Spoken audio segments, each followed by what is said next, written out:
56不能亡的口号在这几年间仍被歌迷声声呼唤。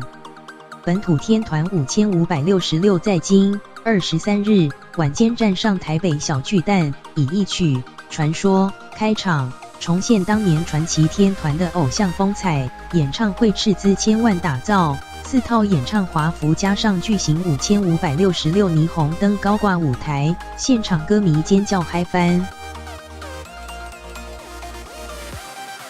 而在绕场的时候，由于王仁甫想跟粉丝近距离互动，走进2楼舞台区时突然不慎摔倒，脸部朝下重摔，吓得歌迷一阵惊呼。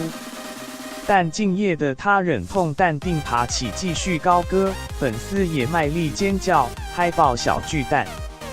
演唱会一开始，孙协志、王仁甫、许孟哲3人劲装现身舞台，引爆全场歌迷尖叫，一连2首《传说》风云变色，大家耳熟能详的偶像剧主题曲，立即引来大家共鸣。而拥有摇滚魂的王仁甫更是重唱自己偶像 Bon Jovi 的 Thank You for Loving Me。这首歌同时也是自己婚礼上的定情曲，借此向歌迷深情告白，表达自己最深的感谢。